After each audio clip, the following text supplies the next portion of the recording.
এখন সেই যুগ আর নাই। এখনকার যুগের দিকে যদি আপনি তাকান, আপনি দেখবেন যে এখন মুসলিম যুবকদের অধঃপতনের সময় চলছে। স্পেশালি ইল্লা মাশা আল্লাহ, আল্লাহ যাদেরকে বাদ দিয়েছেন ওদের কথা আলাদা। বেশিরভাগ, আমি এভারেজ কথা বলছি, এখনকার মুসলিম যুব সমাজের দিকে তাকাবেন, ম্যাক্সিমামের জীবনের উদ্দেশ্য ঠিক নাই। তারা জানে না তাদের জীবনের উদ্দেশ্যটা কি। বেশিরভাগই কারো হয়তো একটা চাকরি, একটা ব্যবসা, একটা বড় বাড়ি, একটা গাড়ি, একটা স্ট্যাটাস, লাক্সারিয়াস লাইফ, এগুলোই জীবনের উদ্দেশ্য হয়ে গেছে আর কি। একটা ডিগ্রি, একটা সার্টিফিকেট, দ্যাটস অল। এখনকার যুব সমাজকে দেখবেন তারা পর্নোগ্রাফিতে আসক্ত। পর্নোগ্রাফি ছাড়া চলতে পারে না, চোখের মধ্যে কোনো নূর বা সিরাই নাই। আর যে ব্যক্তি পর্নোগ্রাফিতে আসক্ত তার মনের মধ্যে কখনো নূর আসতে পারে না। সে কখনো আল্লাহ রাব্বুল আলামিনের পথে মানুষকে সঠিকভাবে দাওয়া দিতে পারবে না। ওই কথাগুলো ভিতর থেকে আসবেই না। আল্লামা ইকবাল একটা কবিতায় বলেছিলেন, जो बात दिल से निकलती है वो दिल पे असर करती है। যেই কথা মন থেকে বের হয় সেটা মনের মধ্যে আসর করে। যখন পর্নোগ্রাফিতে আসক্ত থাকবেন, মনটা হয়ে যাবে কলুষিত, করাপ্টেড, জুলুমাত, অন্ধকারে পরিপূর্ণ, অশ্লীল, নোংরা চিন্তাভাবনা সবসময়। এই মানুষ, এই যুব সমাজ কখনো আল্লাহর পথে মানুষকে দাওয়াত দিতে পারবে না। খেয়াল করে দেখবেন এখন অনেক ইসলামিক মানুষও পর্নোগ্রাফিতে আসক্ত। এই জরিপগুলো ইন্টারনেটে পাবেন, দেখবেন কোন দেশের থেকে বেশি ওয়েবসাইট ভিজিট করা হয়। দেখবেন এর মধ্যে বাংলাদেশও আছে, ভারত আছে, পাকিস্তান আছে, সুবহানাল্লাহ, আমাদের আরব কান্ট্রিগুলো আছে। এখনকার যুব সমাজে তাকাবেন, দেখবেন বেশিরভাগ মাদকে এডিক্টেড। মদ, জুয়া, গাঁজা, তারি, নতুন নতুন কী সব মাদক বের হচ্ছে, এগুলো খাচ্ছে। কারণ তারা মাদকের মধ্যে শান্তি চাচ্ছে। মাদক সেবনের মধ্যে তারা শান্তি চাচ্ছে, শান্তি খুঁজছে, পিস, ইন্টারনাল পিস, সাকিনা খোঁজে। কিন্তু তাদেরকে কেউ বোঝায়নি, তাদের বাবা, তাদের সমাজ, তাদের ধর্মনেতা বা রাষ্ট্রনেতা, যে না, এখানে সাকিনা নাই, সাকিনা আছে কোরআনের মধ্যে। যদি তুমি কোরআনকে লালন করতে পারো, বুকে ধারণ করতে পারো, আল্লাহর পক্ষ থেকে সাকিনা এবং সালাম নাজিল হবে ইনশাআল্লাহ। এই প্রশান্তির খবর যদি ওই পশ্চিমারা জানতো, তাহলে আমার মনের মধ্যে নিউক্লিয়ার ওয়েপেন্স থ্রো করতো। কথা বুঝতে পারেন নাই? আল্লাহর পথে ফিরে আসলে এবং কোরআন কেন্দ্রিক জীবন গড়লে মনে যে শান্তিটা আসে, এই শান্তির কথা যদি ওরা জানতো, তাহলে আমাদের মনের মধ্যে বোম মারত। এখনকার যুব সমাজকে আপনি দেখবেন বেশিরভাগই জুয়া খেলছে, মাদক দ্রব্যের সাথে সংশ্লিষ্ট, বেশিরভাগই হারাম অ্যাফেয়ার্স। হারাম অ্যাফেয়ার্স মানে এই যে কো এডুকেশন, বান্ধবী, বয়ফ্রেন্ড গার্লফ্রেন্ড কালচার, এবং এটা সহি প্রেম বলে চালিয়ে দিচ্ছে অনেকে। আবার এগুলো চলবে না ভাই। এভাবে আমরা মূলত জেনায় লিপ্ত হচ্ছি। একদিনে কেউ জেনা করে না, আস্তে আস্তে আপনার বান্ধবীর সাথে পরিচয় হচ্ছে, কথা বিনিময় হচ্ছে, আস্তে আস্তে আপনি হ্যান্ড নোট এক্সচেঞ্জ করছেন, তারপরে মাঝে মাঝে দেখা করছেন, আস্তে আস্তে কফি খাচ্ছেন, দেখবেন এক পর্যায়ে আপনি একটা বড় ভুল করে ফেলছেন। এবং যখন একবার ভুল হয়ে যাবে তখন কিন্তু সংশোধনের সুযোগ থাকে না, ইল্লা মাশা আল্লাহ। যদিও এখন এই বিষয়গুলোকে খুব একটা গুরুত্ব দেওয়া হয় না। সেক্সুয়াল রিলেশনশিপ হতেই পারে, এটা ইচ্ছার স্বাধীনতা। একটা মেয়ে, একটা ছেলে স্বেচ্ছায় যৌন মিলনে লিপ্ত হয়েছে, এটাকে ধর্ষণও বলা যাবে না। ঠিক আছে, আমরা একটা শব্দ বলবো, এটা জিনা। নিশ্চয়ই এই শব্দ আপনি ডিনাই করতে পারবেন না। আল্লাহ এবং তার রাসূল কোরআনে সুন্নাহয় বলেছেন আজ জিনা। আর এর শাস্তি সম্পর্কে আল্লাহ পাক কি বলেছেন? 80টা বেত্রাঘাত। নিশ্চয়ই আইনটাকে আপনি মৌলবাদী আইন বলবেন না। 80টা বেত্রাঘাতের কথা কোন সূরায় আছে? সূরাতুন নূরের মধ্যে আছে। সূরা নূরের মধ্যে কেন? সূরা নূর মানে হচ্ছে আলোর সূরা, যেই সূরার উপর আমল করলে আপনি নূর পাবেন, আলো পাবেন। দুনিয়াতেও এই হেদায়েতের নূর দিয়ে পথ চলবেন, পরকালেও এই নূর আপনাকে পুলসিরাত পার করাবে ইনশাআল্লাহ। সূরা নূর এই আলোর সূরা। এই সূরার মধ্যে বলা আছে জেনা করো না, ব্যভিচার করো না, এই যে বেত্রাঘাতের শাস্তি, চক্ষু নিচু করো, ঘরে ঢুকলে সালাম দাও। সূরা নূর পড়েন, আপনি নূর খুঁজে পাবেন। তো সূরা নূরের মধ্যেই বলা আছে 80টা বেত্রাঘাতের কথা।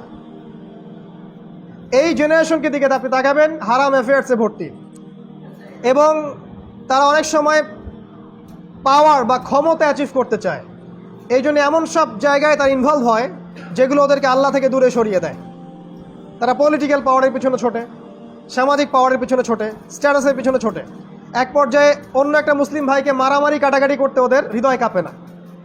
5টা যুবক মিলে একটা যুবককে মেরে একদম পিটিয়ে ঝাঁঝরা করে ফেললো, ওর কাছে কিছুই মনে হচ্ছে না এটা, কারণ সে তাকে তার শত্রু মনে করছে। এই যে ডিভাইডেশন, সেক্টেরিয়াল ডিভাইডেশন, এটা এই যুব সমাজের সমস্যা। এদের আরও সমস্যা হচ্ছে তারা হালাল রিজিকের কোনো সোর্স খুঁজে পাচ্ছে না, যেখানেই যাচ্ছে হারাম, এবং তারা দিনকে দুনিয়ার বিনিময়ে বিক্রি করতেও দ্বিধা করছে না।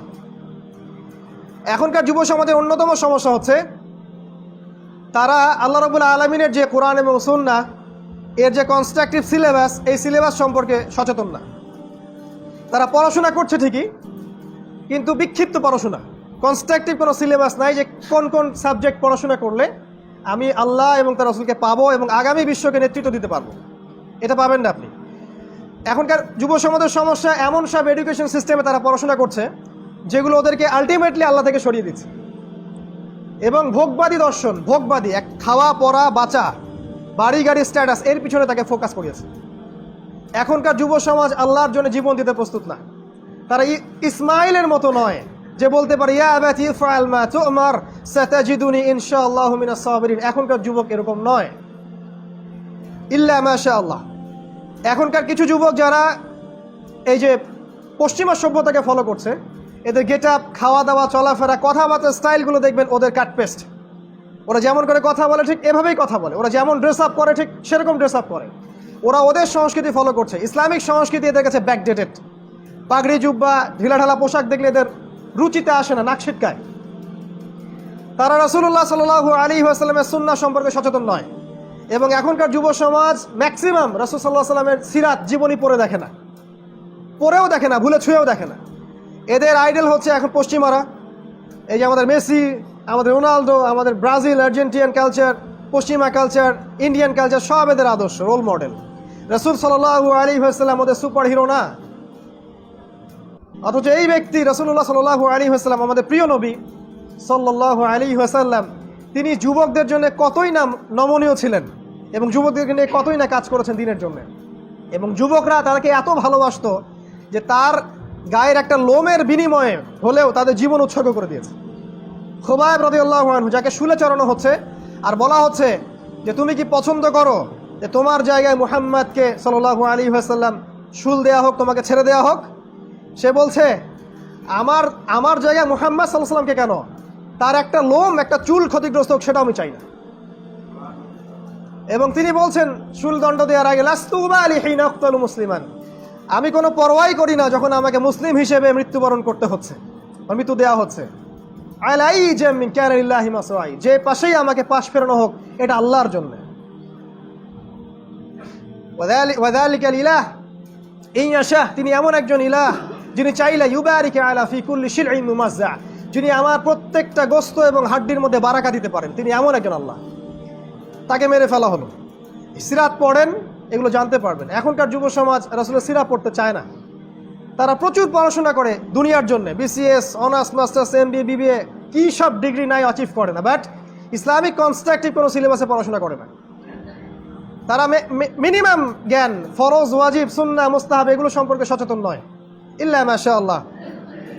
তারা অনেক বড় বড় বই পড়ে, ইংলিশে masters, philosophy, science, arts, commerce, আপনার এই যে কেমব্রিজ, অক্সফোর্ড, হার্ভার্ড সব পড়ে ছেড়াবেড়া করে ফেলছে। কিন্তু দিন শেষে এরাই আবার দেশে ফিরে এসে বলছে আসলে ইসলামিক কনসেপ্টটা মৌলবাদী, এখনকার জেনারেশন এগুলো চলে না, পর্দার বিধানটা কেমন জানি, আমাদের মুক্ত মনা হতে হবে ইত্যাদি এক্সেট্রা। তারা নাস্তিক হয়ে যাচ্ছে।